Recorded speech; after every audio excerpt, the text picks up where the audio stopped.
The oceans are the lungs of our planet. They inhale the CO2 that's in our atmosphere and exhale oxygen. Pretty much like forests, but on an even bigger scale. They give us the air we breathe. And they're slowing down climate change. But there's a problem. We pump so much CO2 into the air that our oceans can't take it anymore. Which makes it more likely that climate change will spiral out of control. But what if there was a way to trick them into breathing in more than they already do? Trick them into taking in so much that we actually reduce the amount of carbon dioxide in the atmosphere. So how would this work? Before we explore the solutions, let's define the problem. In 2021, humans released over 30 gigatons of CO2 into the atmosphere.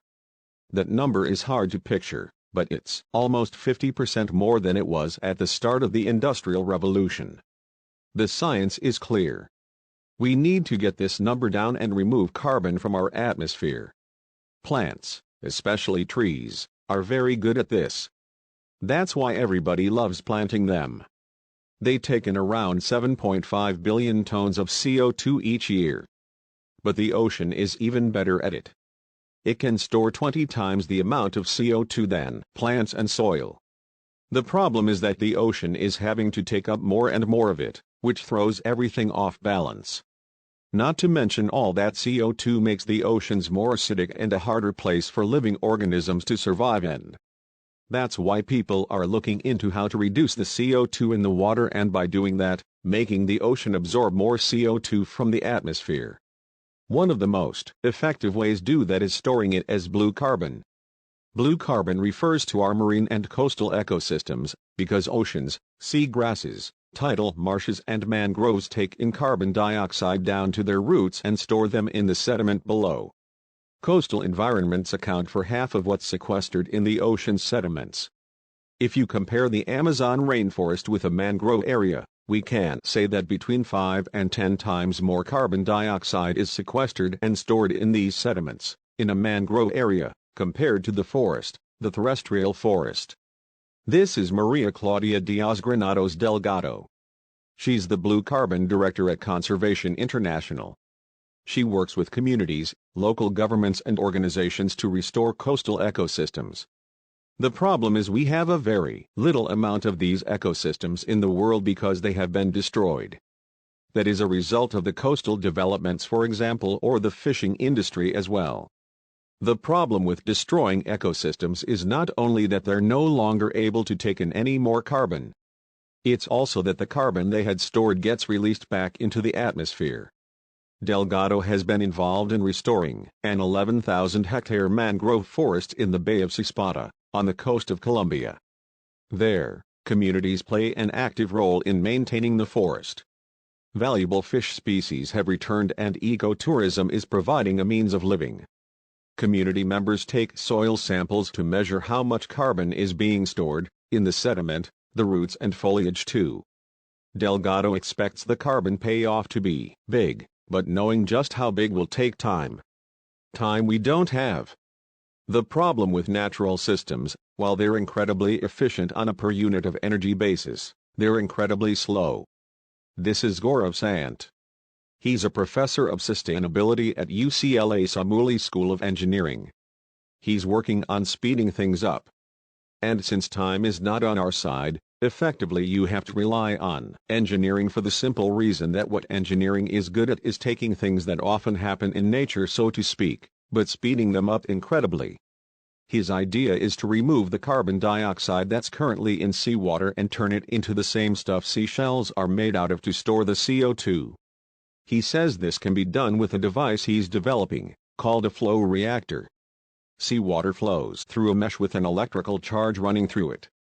This causes carbon dioxide to dissolve and combine with the calcium and magnesium that's native in seawater, to form limestone and other minerals.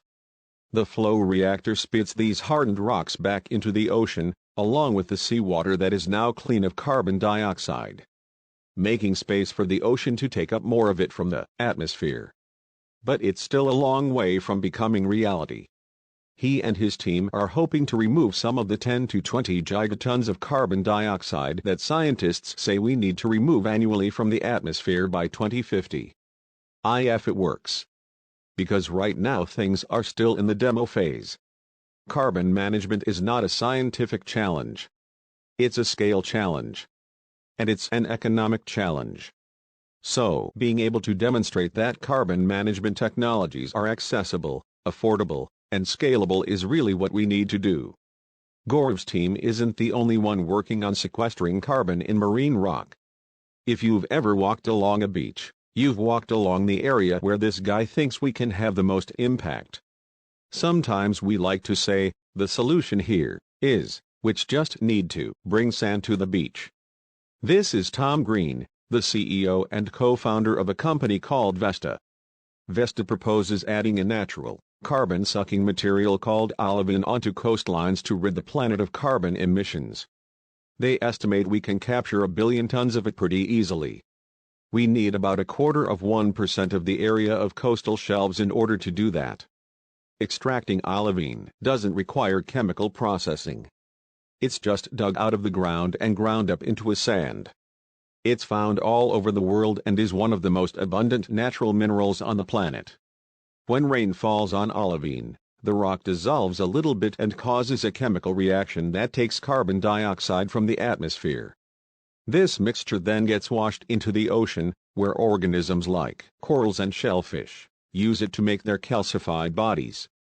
This is nature's way of turning atmospheric CO2 into rock. Adding olivine to shorelines helps speed up what's already happening in the oceans. Vesta recently completed their first pilot project on the eastern seaboard in the U.S. in Southampton on Long Island in New York. Coastal erosion over time meant the community had lost their beach and the local harbor had become nearly unnavigable for ships. They brought in sand to reconstruct the shoreline. And Vesta added ground olivine to it. Now they wait to determine if it'll do what they think it should. We're measuring everything from an ecological point of view. And then of course we're measuring carbon removal, as well. It's very early days so we don't have any results to report yet, but I can say that we're seeing changes in the seawater that are in line with our expectations. The fact that olivine is so readily available is part of what makes this a scalable solution too. Simplicity is important to achieve meaningful scale. And at the end, these processes do not rely on exotic chemistry, they do not rely on exotic materials. But olivine sand dumping and flow reactors are still in the experimental phase. They promise big gains, but rolling them out to make the impact we need will take time and lots of money. If they don't work as hoped, we'll be right back where we started, but with even more carbon in the atmosphere. Emissions reductions have to come first. We can't just keep emitting and doing carbon dioxide removal at the same time. So, what should we be doing? It's important for all